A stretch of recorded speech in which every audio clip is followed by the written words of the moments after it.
Hey friends, I thought I would do something a little bit different. And actually, even as I say that, I'm thinking, this is very different. So bear with me, humor me, come along for the ride, come along on a journey with me. Welcome back to the Pickleball and Partnership podcast. I want to talk about something today that I think about a lot. I think about it on the pickleball court, and I think about it in every coaching session that I sit in, whether I'm the coach or whether I'm being coached. And it's this idea that you can have the best strategy in the world. You can have the most amazing list of tasks to accomplish.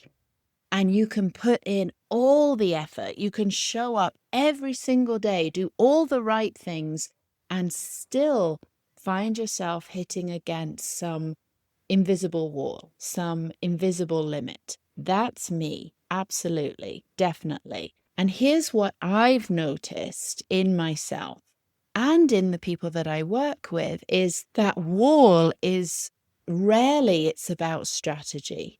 Rarely is it about not working hard enough. I mean, this was a belief that I really took on, was that I had to work harder and harder all the time. And really, that's not what it's about. And in my case, it was this quiet, unconscious belief underneath it all. I don't actually deserve this. This much success isn't safe for me. And that kind of belief will always sabotage you every time. Not in your face, loudly, here it is, here I am, this is what's happening. Not as dramatically as that. It quietly decides how far you allow yourself to go, how hard the whole thing has to feel before you're allowed to have it. So today I want to do something really exciting. It feels vulnerable. I'd really like to lead you on a journey because I want to talk about shifting that belief and shifting it from inside of myself. Because I don't think this is about trying harder or gripping the paddle in pickleball tighter, so to speak. I think it's really two things. First of all, it's uncovering what has been in the way and then strengthening that part of you, that knowing, that deep down knowing that knows the truth, that you are whole, I am whole, that my worth was never something that I had to go out and earn. What I keep returning to is embodiment, not a mindset shift, not a mantra, embodiment, actually feeling it in your body, in your posture, in your breath, your whole nervous system before a single word is spoken, because that part of you that's whole, that's worthy, it doesn't live in your thoughts. It lives deep within your body. And when you can access it there, something settles that thinking alone never fully reaches. I mean, actually feeling it in your body, practicing what's already true underneath the noise. Because what I know to be true from nearly 4 decades of working in the healthcare system, being with all different kinds of people, what I know to be true is that there is such great wisdom in the body. The body holds the key. The body holds the wisdom for everything that the mind is unable to process. So I would really like to invite you on a journey, a vulnerable journey, where I let you into my world, where I guide myself through an exercise, where I really connect with what's going on underneath and connect to my wholeness, my sense of worth, and forgive myself with compassion for any of the judgments and misunderstandings that I've had about that, and then move forward from a more empowered place. So let's get into this. I'm excited. If you're with me, come along for the ride. Here we go. Here's the first part of this exercise, and I'm going to model this for you on myself right now so that you can hear what this actually sounds like. I'm going to slow down. I'm going to breathe. I'm going to connect to my wholeness, to my essence. As I do this, I become aware of the part of me that doesn't think it deserves what it wants, the part of me that questions my worth. And I'm not going to clean it up or make it sound gift wrapped with a bow on top. I'm going to speak from this part to give this part a voice and let it say exactly what it wants to say. I'm not smart enough. I'm not eloquent enough. I don't sound smart. I don't have the right answers. My message doesn't land for people. People misinterpret what I'm saying. I'm not funny enough. I'm not dynamic enough. People are confused by what I say, and it doesn't land for them, and they don't feel connected to me. I don't feel as though there's any validity in what I say. My message is not impactful for others. Great. And where do you feel this energy in your body? Is this new or familiar? And notice, are there any images that go with this? I feel this energy in my chest. It is familiar. It's like a whirling, nauseating spiral of heaviness that consumes.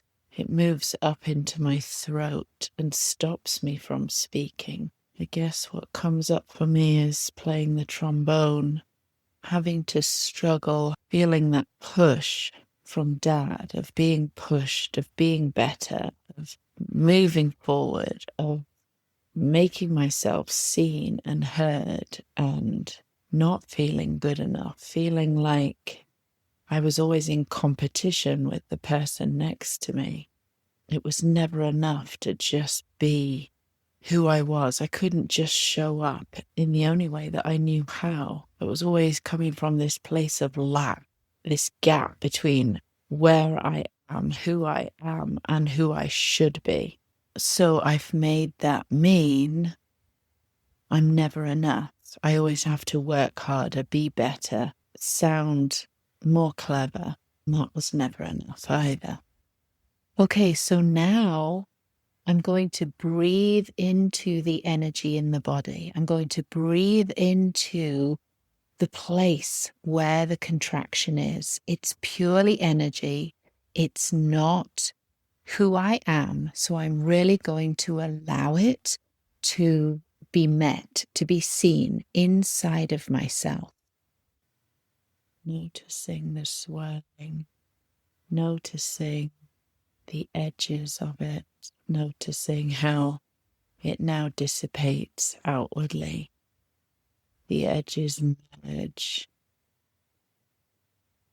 into the room around me rather than being solid and contained.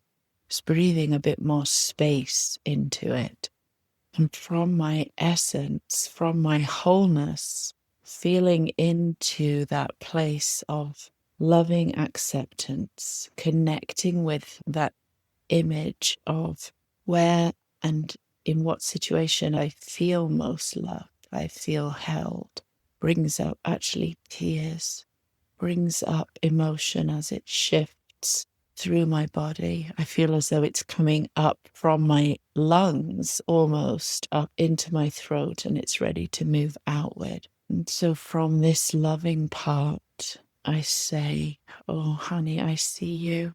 I see how confused and bewildered you are, how you are trying so hard, and it doesn't make sense to you. I get that. You just want to be you. It makes so much sense to just be and have fun and play and get curious and connect with people. But I see this that's hanging over you of feeling like you're not enough and you should be doing more. And oh my gosh, that feels so heavy for you and confusing. I get that. And I'm here for you. I see you. I see how hard you're working. I see how exhausted you are. And I want you to know I'm here. I want to scoop you up and hug you and hold you tight.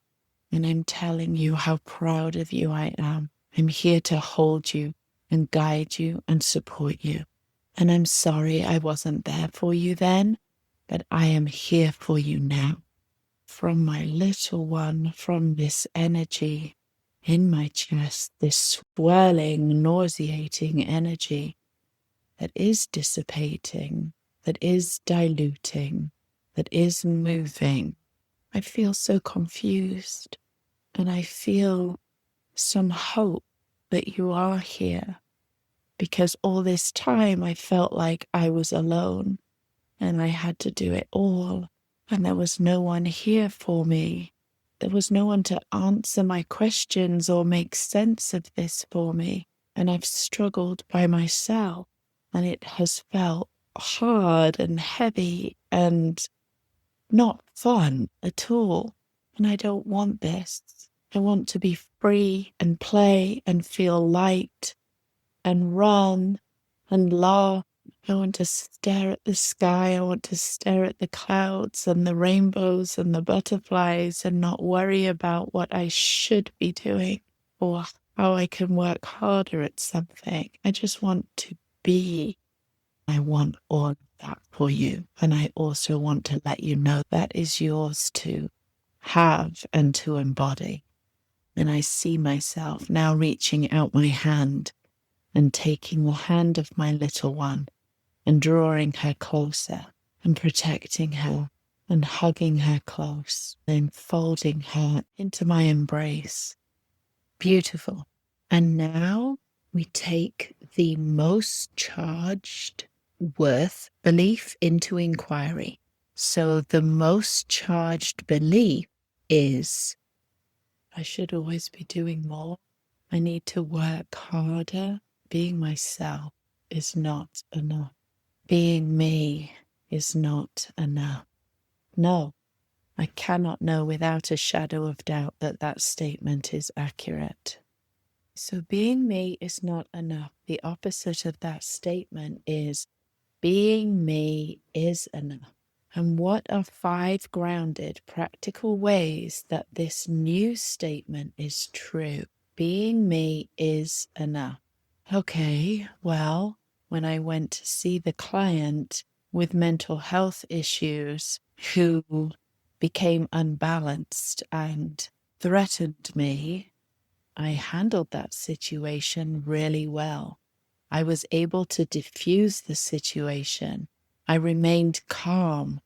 I really connected to my inner knowing, my inner wisdom. And I modeled a behavior that diffused the situation. I remained calm and grounded, and I was able to bring myself and my client and my colleague back to safety. So I was enough. Being me was exactly enough in that situation. And then last year at a retreat where I was one of the coaches, I trusted my intuition and came up with exercises in the moment that were applicable, appropriate for the participants of that retreat. I led the exercises from my heart, from my knowing, being authentically me, being authentically in that moment. And that was enough. In my marriage, in my partnership with my soulmate, being me is exactly enough for me to heal and for him to heal. I am enough in our relationship for him to uncover his childhood wounds. Oh my gosh, that's huge. I've never thought of it that way. That's absolutely huge, that I am so enough in my relationship. I'm exactly what he needs in our relationship for him to heal. I can't even tell you how impactful that is. Let me let that one land, because that feels huge. I've never even thought of that before. Being me is enough. And in the same way as a mum to my children, I think I've always been quick to judge myself, and it's the pattern, right? I could have been more, I should have been more, I shouldn't have acted in this way, I shouldn't have responded in this way. Each time I was being me, I was being authentic, I was responding in the only way that I knew how, based on my role models, my mum, my dad, really leaning into connecting with me, and that part of me that knew I didn't want to embody some of their ideas about parenting and modeling a different behavior for my children. So in those situations, me as a mum, being me is enough. Being me now as the parent and role model that I have evolved into is enough.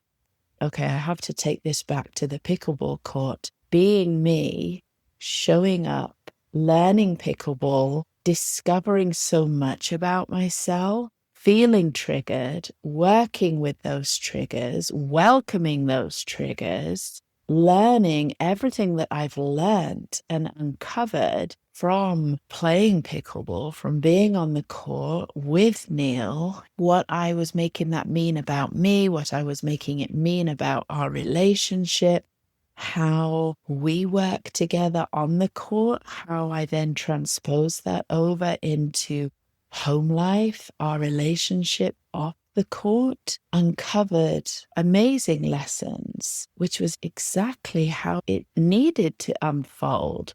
So if I wasn't me in that situation, it wouldn't have worked out the way it did. If I hadn't resisted playing pickleball, I wouldn't have learnt the lessons. And then I wouldn't have created the podcast and had the impact I have speaking about my transformation and what I've learned. Although I don't have to understand or know or fully realize the impact, like the butterfly effect, I don't need to know that. My mind, my ego may feed into the, okay, but what's the impact? Who listened? How many listeners? How are they responding?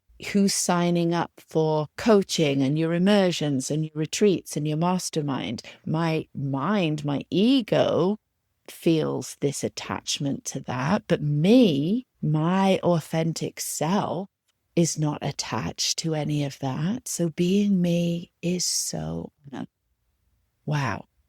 Okay, and now I get to practice self-forgiveness so that I can let go of any judgments, of any misunderstandings that I've had around my worth. And this means that I can truly free myself and experience my inherent worth and value. So it sounds like this. I forgive myself for judging myself as not enough. The truth is, how could I be anything other than enough? I have been created in wholeness. I have been created in this imperfectly perfect body and soul. The truth is, I am more than enough. I am a living, walking, talking example of enough. Everything I give, everything I share, everything I receive is enough. It can't be anything other than enough. in each and every moment. I forgive myself for buying into the misunderstanding that I had to work harder to be something more than I am. The truth is, when I work hard and struggle and force and push and attach myself to anything, I just get exhausted. I get burnt out. I'm not in flow. The truth is, I feel whole and at peace and calm when I am not attached, when I can flow with the river, when I don't fight the current. I'm at peace to create and have fun and laugh and giggle and have immense curiosity for everything around me. When I can really immerse myself in the trust of being connected to something so much bigger than myself, that gives me the space to simply be and create something so incredible beyond what my mind can comprehend. I forgive myself for judging myself as not being clever enough, for not having the right words, for not feeling as though I was making sense. The truth is, I have no idea how my words land. I have no idea how another person is receiving what I am sharing, what I am expressing. I have no idea of any kind of impact I may or may not be making. The truth is, that's not mine to hold on to. That's not mine to assess and evaluate and worry about. The truth is, my purpose is to speak my truth. My purpose is to speak from my heart. My purpose is to simply be me and to trust. I forgive myself for buying into the misunderstanding that when I look at people's reactions, my interpretation is that they don't get me. The truth is, I don't know what they're thinking. I don't know how it's landing for them. I don't know when I speak on my podcast or in a coaching session how that is fully being received. I forgive myself for judging myself as not knowing enough, not being clever enough, not remembering scientific information. The truth is, when I try, when I force, when I struggle, when I work hard, I block the channels that flow through me, the energy that flows through me, the access that I have to all information, because it's all there. It's all in universal consciousness. And when I resist and force and struggle, I block those channels. The truth is, when I allow myself to be open and calm and in trust, I open up access to all knowledge, to all information. I'm just really allowing that one to land in my body. I can feel that expand across my chest, up into my throat, up into my brain, across into my shoulders, down my arms to my fingertips. I am a vessel. I am a conduit. Amazing. So from this place of owning my worth, how do I now embody myself? How do I physically show up? My head is held high, my chin is up, my shoulders are back, my chest is open. I am receiving. I am in flow. I can feel the blood circulating through my body. I stand tall. I can hear with a higher sense of acuity. All of my senses are open to everything that is here. I'm able to breathe deeper. I can expand my chest more fully and take a deeper breath. let's come up with an affirmation that can help me come back to remembering this anytime I need to. So something short. Being me is enough. Being me is more than enough. It is safe to be me. It is powerful to be me. Being me is powerful and abundant. To integrate this, to ground this new way of being into my life, what's one new action that I can take in the next 24 hours? Something that I can do now from this wholeness, this essence of me that knows my inherent worth and value. Well, you know what I could do is put this vulnerable, raw exercise recording out into a podcast episode, share it with people. That's what I could do. Share this with people around me to show my courage, my vulnerability, my connection to my true self, and to share the work that I'm doing on myself, the work that I'm doing within myself, to share that with people. That's what I feel called to do. Not everything I practice on myself I share with clients, but everything that I share, I have practiced on myself before. You can have the best strategy in the world. You can have the best key points, tasks to do, numbered lists, post-it notes. You can have all of that in place. But if you have an unconscious belief, or even a conscious belief, that you don't deserve any of it, that you don't deserve your goal or your dream or any of the success that you aspire to, then you will simply sabotage yourself. You will be in flow to a certain extent until you come up against that level, that barrier, that limit where you can no longer create or feel into the ease and flow. We can only go as far as that story allows us to.